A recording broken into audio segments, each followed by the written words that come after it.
kasus dilema etika yang terjadi di SD Negeri 2 Bukian. Nah, apakah di sekolah Bapak ada kasus dilema etika seperti yang saya sebutkan tadi, Pak? Iya. Nah, di awal ini ya di sekolah itu pasti sering terjadi kasus-kasus tertentu, misalnya kasus-kasus yang biasa kita tangani dengan aturan dan tata tertib yang berlaku di sekolah.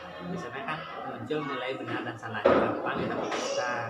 Terus di sekolah tiang sendiri ada satu kasus yang spesial, di mana satu siswa ini hari ini dia membuat kesalahan, kita tegur, kita terapkan tata tertib yang berlaku, namun dia akan berulang lagi minggu depannya, akan berulang lagi terus, sehingga kasusnya adalah kasus spesial, di mana setelah diamati ternyata kasus ini merupakan salah satu kasus dilema itu.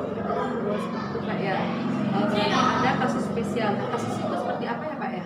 Nah, anak ini di hari Senin misalnya dia melanggar misal secara berpakaian, seragamnya itu. Terus ketika kita terapkan aturan, maka setelah yang pertimbangkan dengan guru-guru yang lain, bahwa anak ini melakukan ini karena bukan sengaja, tetapi karena faktor memang keadaan dirinya yang tidak bisa dia berbuat lebih dari itu karena ada faktor dari keluarga. Oh, berarti anak ini melakukan pelanggaran karena ada faktor dari keluarga. Oke.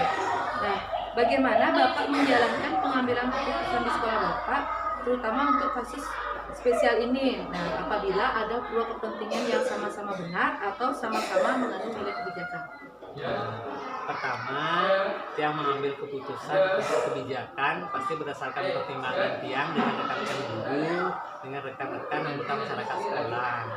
Nah, walaupun keputusan yang kita berikan bersama teman-teman itu merugikan salah satu pihak, di mana ada pertentangan antara rasa keadilan dengan rasa kemanusiaan ataupun kasih sayang kami keluarga sekolah dengan anak ini.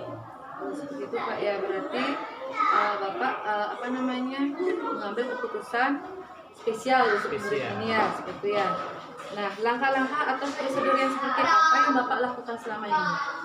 Nah, langkah-langkahnya Bu, pertama kami pihak sekolah mengadakan observasi melalui wawancara dengan teman-teman kelasnya, wawancara dengan guru wali kelasnya, dan terakhir dengan orang tua yang dekat dengan anak ini. Seperti itu, berarti Bapak bersama orang tua juga, terus teman-teman yang dekat dengan anak ini itu Bapak dekati ya. Oke. Nah, apa saja yang selama ini yang Bapak anggap efektif dalam mengambil keputusan pada kasus dilema etika seperti ini? Nah, yang paling efektif kita satu mengorbankan rasa berkeadilan ataupun kita mengambil sebuah kebijakan yang bertentangan dengan aturan dan tata tertib sekolah, tetapi kita mendahulukan rasa kemanusiaan kita terhadap anak ini. Oh, berarti Bapak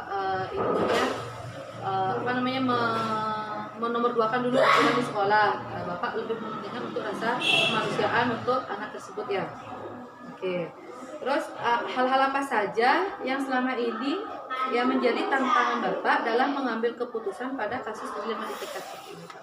Nah, dalam kasus yang khusus ini, tantangan yang paling berat itu adalah rasa berkeadilannya, Bu. Keadilannya. Di mana ketika kita memberikan keputusan yang spesial pada anak ini, teman-temannya pasti protes. Nah, bagaimana caranya Bapak untuk mensiasati tantangan tersebut supaya tidak berkelanjutan seperti itu, Pak? Nah, di sini kami pihak sekolah bekerjasama dengan guru-guru tiap saat memberikan pengertian terkait dengan norma-norma yang ada di sekolah pada seluruh warga sekolah, sehingga mereka mengerti dan menerima keputusan ini. Nah, apakah Bapak memiliki jadwal dalam sebuah penyelesaian kasus dilema etika, atau Bapak langsung menyelesaikan di tempat, atau Bapak memiliki sebuah jadwal untuk menyelesaikannya berupa prosedur, atau seperti apa yang Bapak jalankan? Nah, karena kasus ini bersifat insiden dadakan, Bu, kita tidak tahu kapan ada kasus, atau minggu depan atau bulan depan kita tidak tahu, sehingga sekolah kami tidak membuatkan jadwal tertentu. Kita menyelesaikan semua kasus berdasarkan kejadiannya. Oke. Terus adakah seseorang atau faktor-faktor yang dapat mempermudah atau membantu Bapak dalam mengambil keputusan dalam kasus dilema etika? Nah, di sini banyak sekali yang mendukung, Bu. Pertama, rekan-rekan guru kami, terus warga sekolah, anak-anak, semua ikut mendukung. Berarti warga sekolah semua ikut mendukung ya, termasuk orang tua murid ya. Oke. Nah, yang terakhir Pak, dari semua hal yang Bapak sampaikan, pembelajaran apa yang Bapak dapat petik dari pengalaman Bapak mengambil keputusan dilema etika? Nah, dari pengambilan keputusan dari kasus dilema etika ini, yang sendiri dapat belajar bahwa tidak semua kebijakan harus kita terapkan sesuai dengan aturan dan tata tertib. Namun ada beberapa kebijakan yang butuh rasa kemanusiaan ataupun rasa kasih sayang.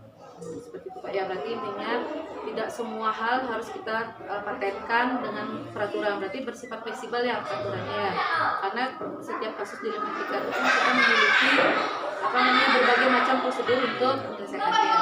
Oke, ya terima kasih banyak Kak ya untuk pagi ini.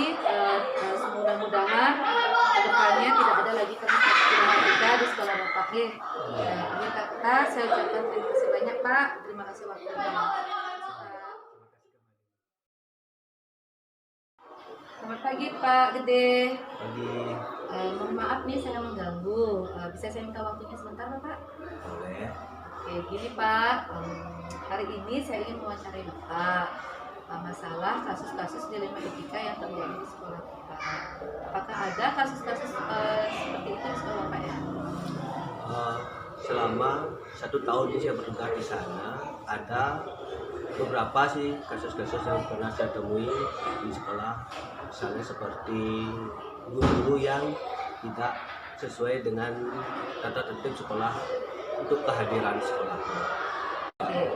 Nah sekarang bagaimana Bapak menjalankan pengambilan keputusan di sekolahnya Bapak, terutama untuk kasus seperti yang tadi Bapak ucapkan, apabila ada dua kepentingan yang sama-sama benar atau sama-sama membantu milik kepentingan.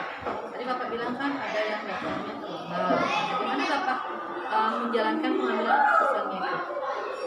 Sebelumnya saya tanyakan dulu pada guru yang bersangkutan pada saat hari itu kenapa dia bisa terlambat, apakah dia mempunyai halangan di rumahnya. Kita kan tidak tahu halangan orang itu bisa berbeda-beda kan, mungkin ada yang sakit atau istilahnya kalau di Bali itu kan pertedunan. Saya tanyakan dulu kenapa dia datangnya terlambat. Setelah itu baru saya kasih tahu dia caranya gimana biar tidak terjadi keterlambatan terus-menerus. Oke, nah sekarang langkah-langkah atau prosedur seperti apa yang Bapak lakukan selama ini supaya guru tersebut tidak mengulangi kesalahannya yang datang terlambat seperti itu? Yang pertama saya lakukan dengan pendekatan pribadi, misalnya saya sampaikan dengan guru yang bersangkutan itu secara pribadi untuk merubah perilakunya, untuk kedatangannya lebih awal dulu. Kalau memang ada kepentingan silakan masuk dulu, setelah itu permisi sebentar lanjutkan kepentingannya di rumah. Terus yang kedua, saya sudah sampaikan juga di hadapan teman-temannya untuk tidak mengikuti jejak teman guru yang satu ini. Usahakan kehadirannya lebih awal dulu. Kalau memang tidak bisa, minta izin atau jangan sampai tidak ada pemberitahuan ke sekolah. Seperti itu Pak ya. Nah sekarang hal-hal apa saja yang selama ini Bapak anggap efektif dalam pengambilan keputusan pada kasus yang Bapak sampaikan tadi? Apa yang paling efektif Pak? Ya, dengan paling efektif ya memberikan dia tugas tambahan misalnya sebagai piket ya, untuk bukan istilahnya bukan hukuman tapi apa ya, bukan teguran untuk mengganti tugas piket teman yang lain agar dia lebih datang lebih pagi untuk mengganti tugas piket teman-temannya yang lebih sakit. Tadi Bapak kan memberikan keputusan Bapak akan memberikan teguran guru tersebut menjadi tugas piket menggantikan temannya supaya dia terbiasa lebih awal. Nah, sekarang tantangan apa saja yang Bapak dapatkan dengan usaha Bapak tersebut? Tantangannya sih berat, ada beragam tantangan, tapi yang paling sering saya lihat pada misalnya adalah dia selalu menggunakan dia bahwa bukan salah satu guru PNS di sekolah, itu yang menyebabkan dia seperti ini.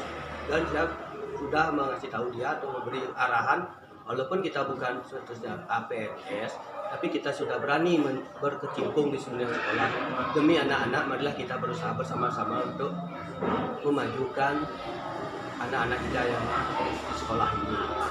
Nah, yang terakhir Pak, dari semua hal yang Bapak telah sampaikan tadi, pembelajaran apa yang Bapak dapat petik dari pengalaman Bapak mengambil keputusan dilema etika? Pengalaman yang yang dapat saya rasakan adalah saya dapat merubah